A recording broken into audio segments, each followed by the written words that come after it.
નમસ્તે બાળ દોસ્તો, very very good morning, happy Navratri. કેમ છો મિત્રો? મજામાં ને? દોસ્તો, આજે આપણે સ્ટાન્ડર્ડ ફોર્થમાં અંગ્રેજી વિષય ભણીશું, જેમાં મિત્રો આપણે આજે યુનિટ 3ની એક્ટિવિટી 8નું ભાષાંતર આપણે કાલે શીખ્યા, સમજ્યા અને એનું વર્ક આપણે કર્યું.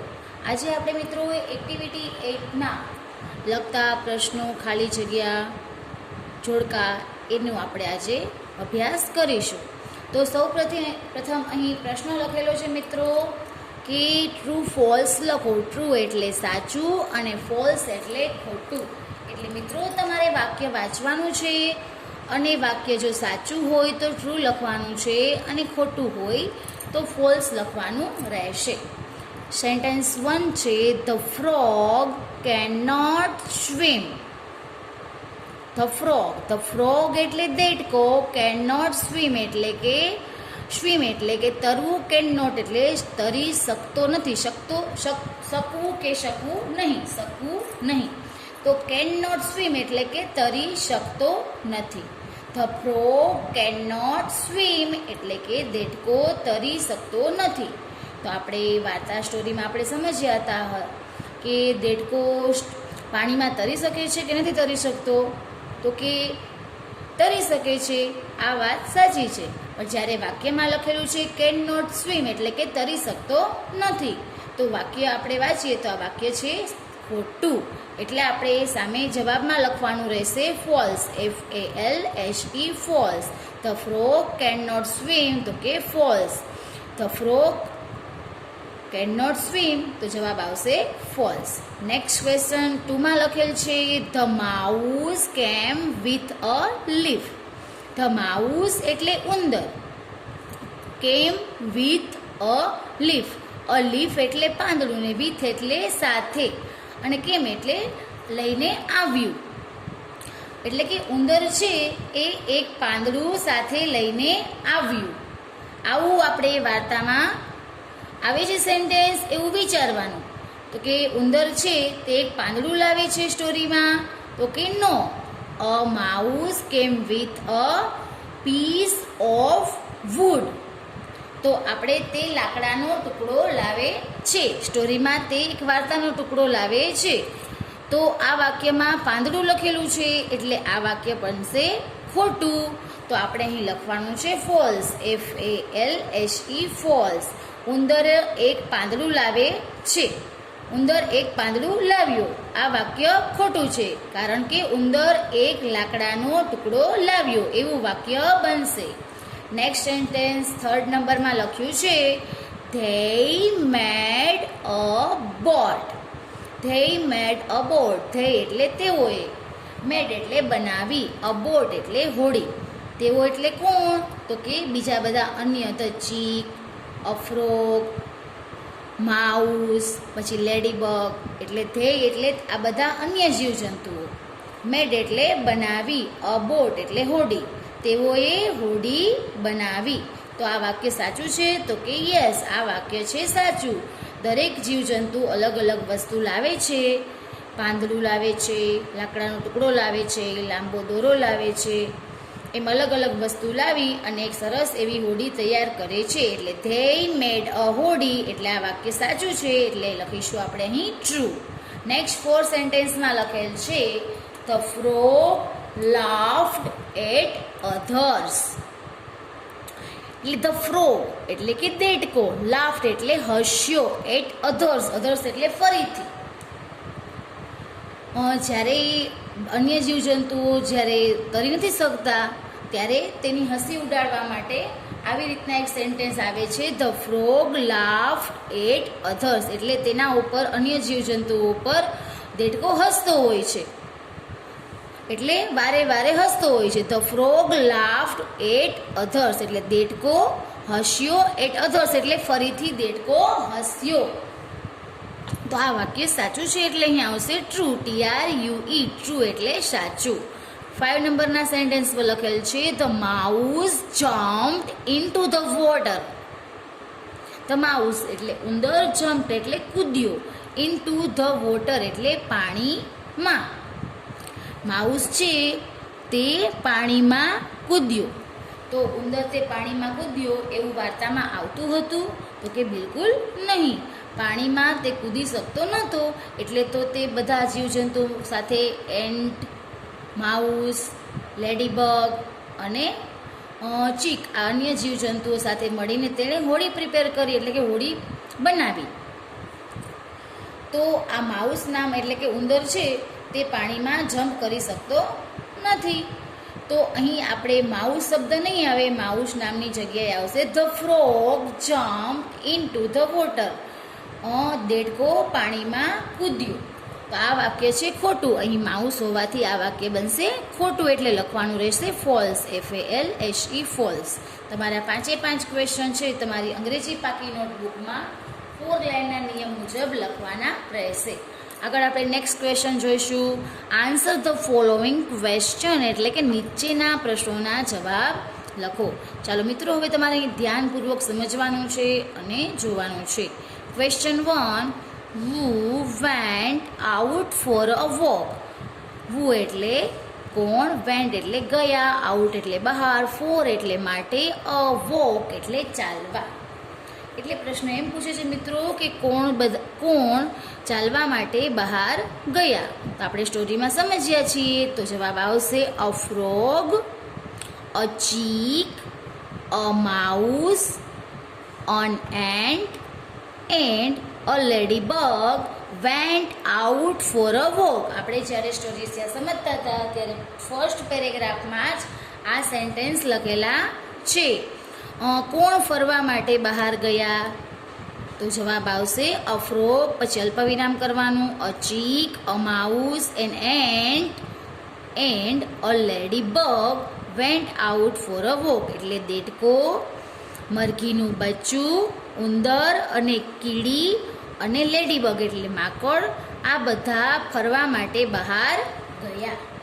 Question 2, who jumped into the water? who એટલે કોણ, જમ્પ એટલે કૂદ્યો, into the water એટલે પાણીમાં. કોણ પાણીમાં કૂદ્યો? પ્રશ્ન પૂછ્યો છે કે who jumped into the water? પાણીમાં કોણ કૂદ્યું કે કૂદ્યો? તો આપણને ખબર જ છે બધા જીવજંતુઓમાંથી એક દેડકો છે તેને જ તરતા આવડતું હતું, એટલે જવાબમાં આવશે the frog. The frog jumped into the water. Answer ફરીથી આપણે રિપીટ કરીએ. who jumped into the water? કોણ પાણીમાં કૂદ્યું? તો જવાબ આવશે the frog jumped into the water. તમારે પણ આ જ રીતના 5 કે 10 વખત આન્સર બોલવાનો છે. The frog jumped into the water. Next question 3 ઉપર છે. What did the chick bring? What did the chick bring એટલે કે બ્રિંગ એટલે કે લાવ્યું, ચીક એટલે કે પક્ષીનું બચ્ચું એટલે કે મરઘીનું બચ્ચું. શું લાવ્યું એવો પ્રશ્ન પૂછ્યો છે. મરઘીનું બચ્ચું શું લાવ્યું? તો આપણે બધાને ખ્યાલ છે, સ્ટોરીમાં સમજ્યું હતું કે પક્ષીનું બચ્ચું એટલે કે તે મરઘીનું બચ્ચું છે, જે પિલ્લું છે તે જાય છે અને એક પાંદડું લાવે છે. તો આપણે અંગ્રેજીમાં જવાબ આપવાનો છે. વોટ છે ત્યાં આપણો જવાબ આવશે. વોટ એટલે શું? તો આપણે જવાબ લખીશું the chick brought a leaf. The chick brought a leaf એટલે મરઘીનું બચ્ચું એક પાંદડું લાવ્યું. ફરી એક વખત પ્રશ્ન બોલી લઈએ. What did the chick brings? તો the chick brought a leaf એટલે મરઘીનું બચ્ચું એક પાંદડું લાવ્યું. નેક્સ્ટ ક્વેશ્ચન 4 ઉપર લખ્યું છે. What did the mouse bring? What એટલે શું? ડીડ ધ માઉસ બ્રિંગ એટલે માઉસ એટલે ઉંદર, બ્રિંગ એટલે લાવ્યું. માઉસ શું લાવ્યું એટલે કે ઉંદર શું લાવ્યો? તો આપણે જવાબમાં લખીશું the mouse brought a piece of wood. સ્ટોરીમાં આવ્યું હતું ને, પીસ ઓફ વુડ એટલે લાકડાનો એક ટુકડો. ઉંદર એક લાકડાનો ટુકડો લાવ્યો. What did the mouse bring? The mouse brought a piece of wood. The mouse brought a piece of wood. એવી રીતના બોલીને પાકું કરવાનું રહેશે. Question 5, what did they make? What did they make એટલે વોટ એટલે શું ને ધે મેક એટલે તેઓએ શું બનાવ્યું? તેઓ કોણ? તો કે અન્ય જીવજંતુએ મળીને શું બનાવ્યું? તો જવાબ આવશે they made a boat. They made a boat. તેઓએ હોડી બનાવી. નંબર 6 પર છે પ્રશ્ન, who become happy? who became happy? તો હેપી એટલે કે ખુશ કોણ થાય છે? કોણ ખુશ થાય છે? તો જ્યારે બધા જીવજંતુઓ હોડી બનાવે છે અને તેને પાણીમાં મૂકી અને તરતા હોય છે ત્યારે એકદમ ગીત મોટા મોટા અવાજે ગાય છે અને નૃત્ય કરતા હોય છે, નાચતા હોય છે, ત્યારે આ બધું જોઈને દેડકાને પણ ખૂબ જ ખુશી થાય છે. તો જવાબમાં આવશે the frog became happy. Who became happy? તો કોણ ખુશ થયું? તો જવાબ આવશે ધ ફ્રોગ બીકેમ હેપી. દેડકો ખૂબ ખુશ થયો. આગળ વધીશું મિત્રો. નવો પ્રશ્ન આપેલો છે મિત્રો કે તમારે વાર્તામાં આવેલા વાક્યો છે તે સાંભળવાના છે અને એ વાક્યો છે તે કોણ બોલે છે એનો આપણે જવાબ લખવાનો રહેશે. તો પ્રશ્ન એમ છે એવી રીતના કે પેલો એમ લખેલો છે કે ડાયલોગ્સ છે યુ આર હોપલેસ. સેન્ટેન્સ લખેલ છે યુ આર હોપલેસ એટલે થશે યુ આર એટલે તમે છો, હોપલેસ એટલે કે નિરાશાજનક કે નકામા. તો આવું વાક્ય સ્ટોરીમાં કોણ બોલે છે? યસ, તો કે આવું વાક્ય આપણી વાર્તામાં ધ ફ્રોગ કહે છે. અન્ય જીવજંતુઓને કહે છે જ્યારે તેઓ પાણીમાં તરી શકતા નથી એવું કહે છે ત્યારે દેડકો આવું સેન્ટેન્સ કહે છે યુ આર હોપલેસ. તમે બધા નિરાશાજનક છો. તો આપણે અહીં જવાબ લખવાનો થશે ધ ફ્રોગ. નેક્સ્ટ છે નાવ વોટ વિલ વુ ડુ?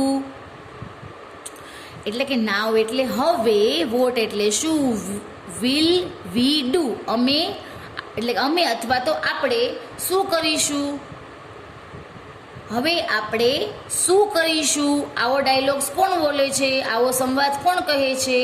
તો કે બધા જીવજંતુ અન્ય દેડકા સિવાયના અન્ય જીવજંતુ the chick, the mouse, ant અને લેડીબગ આ બધા મળીને સાથે બોલે છે now what will we do? હવે આપણે શું કરીશું? તો જવાબમાં આવશે the chick, the mouse and a ladybug એટલે કે મરઘીનું બચ્ચું, ઉંદર, કીડી અને માકડ બધા સાથે મળીને બોલે છે. નેક્સ્ટ 3 ઉપર આપેલ છે ક્વેશ્ચન ઉપર let's jump and swim. Let's એટલે ચાલો, જમ્પ એટલે કૂદવું, એન્ડ એટલે અને સ્વિમ એટલે તરવું. ચાલો કૂદીએ અને તરીએ એવું કહે છે. ચાલો કૂદી અને તરીએ આવું વાક્ય કોણ બોલે છે સ્ટોરીમાં? તો જ્યારે દેડકો ફરવા માટે બહાર નીકળે છે ત્યારે નદી કિનારે આવીને કહે છે કે ચાલો બધા મિત્રો આપણે પાણીમાં કૂદીએ અને તરીએ. આવું વાક્ય કહે છે ધ ફ્રોગ એટલે કે દેડકો. Let's jump and swim. ચાલો પાણીમાં કૂદીએ અને તરીએ. તો જવાબમાં લખવાનું ધ ફ્રોગ. 4th નંબર ઉપર ક્વેશ્ચન છે ક્રોક ક્રોક ક્રોક. આવો અવાજ કોણ કરે છે? તો કે ક્રોક ક્રોક ક્રોક એટલે થશે ડ્રાઉન ડ્રાઉન ડ્રાઉન. જ્યારે અન્ય જીવજંતુઓ એમ કહે છે કે અમે પાણીમાં તરી શકતા નથી ત્યારે દેડકાને તેના ઉપર હસી આવે છે અને એકદમ તે ક્રોક ક્રોક ક્રોક એવો અવાજ કરવા લાગે છે. તો આનો જવાબ પણ આવશે ધ ફ્રોગ. તો તમારે આ 4 ક્વેશ્ચન તમારી વર્ક બુકમાં અંગ્રેજી પાકી બુકમાં સરસ અક્ષરે લખવાના રહેશે. આગળ વધીશું. છેલ્લો ક્વેશ્ચન લખેલો છે મિત્રો કે યોગ્ય જોડકા જોડો. અહીં એ પાર્ટ લખેલો છે, અહીં બી પાર્ટ લખેલો છે અને અહીં સી એટલે કે આન્સર ત્રીજો પાર્ટ છે તે આન્સર એટલે કે જવાબનો છે. ઓકે, તો અહીં પ્રશ્ન છે તેના સામેથી આપણે યોગ્ય જવાબ શોધવાના છે અહીં નંબર્સ 1 2 3 4 લખેલા છે, અહીં નંબર્સ ABCD લખેલા છે. આપણે પહેલાંનો જવાબ જે સાચો આવતો હોય તે સામે લખવાનો રહેશે. પ્રથમ આપણે ચારે ચાર જોઈ લઈએ. The chick, the mouse, the ant, the ladybug. અને સામે ચાર જવાબ આપ્યા છે. A piece of wood, a piece of thread, આ લખેલો છે એ હો મિત્રો. A piece of thread, a leaf, a straw. તો હવે આપણે સામે આપણે જવાબને સરખાવવાના છે કે કયું પ્રાણી કઈ વસ્તુ લાવ્યું. તો પ્રથમ છે ધ ચીક એટલે કે મરઘીનું બચ્ચું. તો મરઘીનું બચ્ચું શું લાવે છે? તો કે મરઘીનું બચ્ચું લાવે છે અ લીફ. તો પહેલાનો જવાબ આવશે સી નંબરનો પ્રશ્ન. તો આપણે અહીં બોક્સમાં ફક્ત શું લખવાનું છે મિત્રો? નંબર તો લખેલા જ છે. તો પહેલાનો જવાબ આવશે સી. એટલે પહેલાની સામે આપણે લખવાનો છે એનો અહીં લખેલો સી. ઓકે દોસ્તો, આગળ વધીશું. નેક્સ્ટ છે ધ માઉસ એટલે ઉંદર. હવે ઉંદર શું લાવે છે કહો જોઈ મને. સરસ. તો કે ઉંદર છે એક લાકડાનો ટુકડો લાવે છે. તો અહીં આપણે શોધવાનો છે જવાબ કઈ જગ્યા પર લખેલો છે. તો કે અહીં એ પર લખેલો જવાબ અ પીસ ઓફ વુડ એટલે લાકડાનો એક ટુકડો. તો આપણો આન્સર આપણને મળી ગયો છે. એ નંબરનો આન્સર આવશે નંબર 2 ઉપર. તો અહીં આપણે મિત્રો લખવાનું છે એ. થર્ડ નંબર ઉપર લખેલ છે ધ એન્ડ એટલે કે કીડી. કીડી શું લાવે છે? તો આપણે જોઈએ આગળ. તો કે હવે આપણે બચ્યા છે જવાબ નંબર બી અને નંબર ડી. તો પ્રથમ છે અહીં પીસ ઓફ થ્રેડ એટલે દોરાનો ટુકડો, અને પછી છે સ્ટ્રો એટલે કે તણખલું. તો કીડી એના શરીર પ્રમાણે શું ઉપાડી શકે? તો કે બરોબર અ સ્ટ્રો એટલે કે એક તણખલું ઉપાડી શકે. એટલે સાચો જવાબ આવશે અહીં ડી. ધ એન્ડ એટલે અ સ્ટ્રો. કીડી શું લાવી? તો કે અ સ્ટ્રો એટલે એક તણખલું. તો અહીં ત્રીજા નંબર ઉપર તમારે લખવાનું રહેશે ડી. આગળ છે ચોથા નંબરે ધ લેડીબગ. તો હવે આપણો એક જ આન્સર બાકી વધ્યો છે. અ પીસ ઓફ થ્રેડ એટલે આવશે દોરાનો. થ્રેડ એટલે દોરાનો, પીસ એટલે ટુકડો, ઓફ એટલે નો. દોરાનો એક ટુકડો. તો જવાબ આપણે લખવાનો રહેશે અહીં બી નંબર ઉપર. સાચો જવાબ હોવાથી અહીં આપણે લખવાનું છે બી.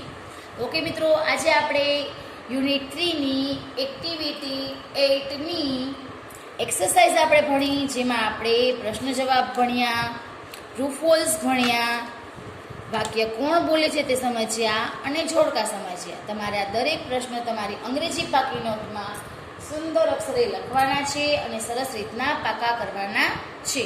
ઓકે મિત્રો, ગુડ બાય.